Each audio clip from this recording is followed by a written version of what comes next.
Well, that's the sound of the game Animal Crossing New Horizons, one of the games which has been the subject of some new research.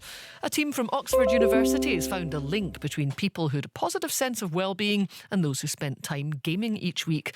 The research found that people who played 2 selected games for several hours a week had a positive sense of well-being. Well, Leanne Cook has logged over 1,400 hours on the Animal Crossing game and regularly streams on the service Twitch. Hi, Leanne. Hello, you okay? Yes, good, thank you. You must have a great sense of well-being then. Oh, yeah, definitely. I mean, it's 1,400 hours sounds like a lot, but if you think about it, it's been since March, so it's not really that much, really. What makes the game so good? It's more. There's two things. The game itself is cute, and it's the fact that you can pick it up and put it down at any time. But then the main thing is the community that are around it. So they're like.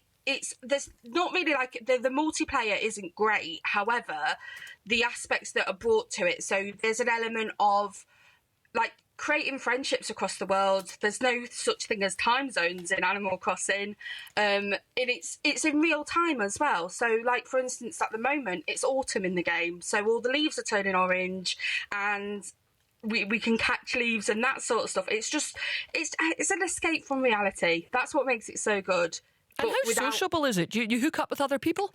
Yes, you can. So you can invite people over to your islands. It's a huge creative element. So like literally, there's no limits.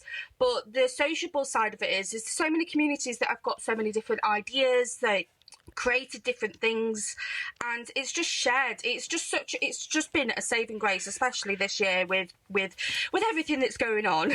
Do you play a lot of other games as well then? Not as much. I mean, I'm at the moment I'm furloughed from work, but I'm a hospitality worker, so I don't really get that much time. So my downtime is my downtime on things like Animal Crossing, things like Minecraft and that sort of thing. I love open plan games, so that's what I love the most about Animal Crossing. But the community is what makes it. And what about games that some people... I mean, the video games have a bad reputation, don't they? Because quite a few of them are violent, and this research is quite clear that it didn't include violent games in making people feel better. Yeah, no, definitely. I mean, I can't really speak for anybody that plays violent games because it's not really my forte. It's not something that I would go to play. I like the cute stuff, like escape from reality sort of things.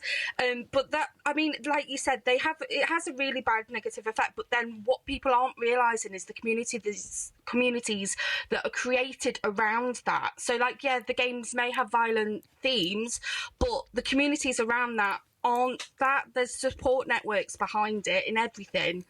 So just very briefly then, your advice to parents then who are down on their kids playing games is perhaps not to be?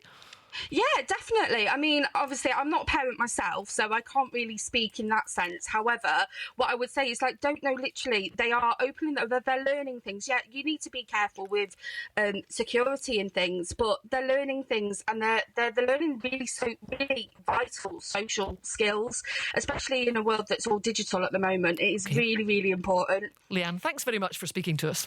That's all for today. John Beattie will be here at 4 with all the